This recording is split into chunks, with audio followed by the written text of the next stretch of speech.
এখানে দেখেন ফেনী বালিকা বিদ্যানিকেতন স্কুল অ্যান্ড কলেজের সামনে দাঁড়ানো, একদম হচ্ছে বুকের কাছে পানি। এখন যেটা আপডেট সেটা হচ্ছে যে আপনারা শক্তিশালী বোর্ড নিয়ে যাবেন। এখানে দেখেন একটা ট্রাক দেখা হয়, এখানে ট্রাকের যে স্টপ লেখা, সেই স্টপ লেখা কিন্তু পানিতে ঢাকে গেছে। এটা কিন্তু হচ্ছে কি ফেনীর মেইন শহরে না ভাই, ফেনীর মেইন শহরে। তাহলে বুঝলেন লোকালয়ের কি অবস্থা।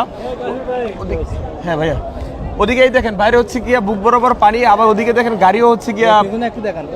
এই পিছন দেখো ভাই, এই যে বাসা বাড়ির ভিতরে দেখো, এই যে একদম বুক বরাবর পানি। সো এখন হচ্ছে সেটা হচ্ছে যে আপনারা যখন বোটগুলো নিয়ে আসবেন সেটার সাথে হচ্ছে গিয়ে পানি নিয়ে যাবেন এবং একটু ভিতরে যাওয়ার চেষ্টা করবেন। এই কথা আসলে যতই বলা হয় যে ভিতরে যাওয়ার চেষ্টা করবেন, কিন্তু ভিতরে যাওয়াটা আসলে ইম্পসিবল হয়ে যায়। ওদিকে পানির স্রোত অনেক বেশি এবং হচ্ছে গিয়া মানুষজন বোট নিয়ে হারাই ফেলায় এবং হচ্ছে গিয়া নর্মাল বোট হইলে সেটা কিন্তু ওখানে টিকে না। পানির স্রোতের জন্য কিন্তু হচ্ছে বোট হচ্ছে গিয়ে টিকে না। এখানে হেলিকপ্টারের সাহায্য দরকার এবং হচ্ছে গিয়ে ভালো শক্তিশালী বোর্ডের মাধ্যমে সাহায্য দরকার ভাই। আর হচ্ছে কি দেওয়া দরকার। আমার লোকের সাথে কথা বললাম, মাত্র ফোন দিল, ও বলতেছে পর্যাপ্ত মানুষ ওই সাইডটা দেয় ছাদের উপর, পর্যাপ্ত মানুষ, এনে হেলিকপ্টার ছাড়া আর কোনো রাস্তা নাই। ভাই আমার বোট নাই, আমি একা আসছি ভাই, ভিডিও করতে আসছি ভাই, দেখাতে আসছি ভাই, দেখাতে আসছি। মানুষ নানান কথা বলবে ভাই, আমি যদি এটা না দেখাই আপনি কিভাবে দেখবেন? মানুষ নানান ধরনের নানান কথা বলবে, এটা নিয়ে কোনো প্যারা খাওয়ার কিছুই নাই। আমি যদি আপনাকে না দেখাই, আপনি যদি না জানেন, তাহলে কিভাবে বুঝবেন যেখানে বুক সমান পারি? যে যা বলতেছে এটা কোনো অসুবিধা নাই, এগুলো আমি কিছু মনে করতেছি না। যে যার জায়গা থেকে নানান কাজ বলবে, আমি হচ্ছে গিয়ে ভিডিও করি, ভিডিওর মাধ্যমে আমি দেখাই মানুষকে। শুধু এই যে একটা রিস্কা আসতেছে, রিস্কা কিন্তু একদম হচ্ছে গিয়ে পুরো প্লাবিত।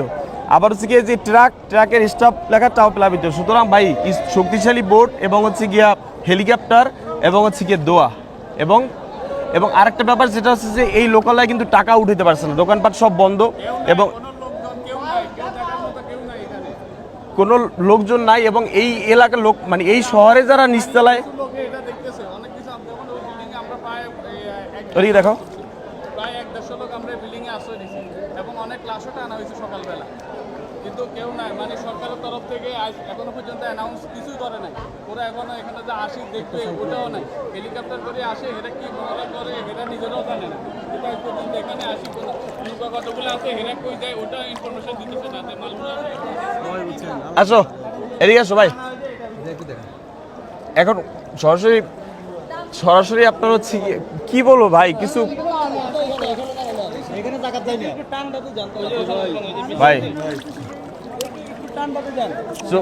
যারা ভাই ঢাকা থেকে আসবেন, আপনারা পরিস্থিতি নিয়ে আসবেন।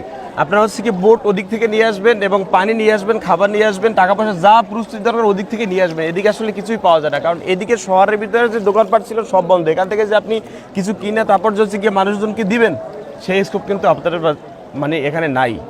দোয়া চাই, দেশের জন্য দোয়া চাই।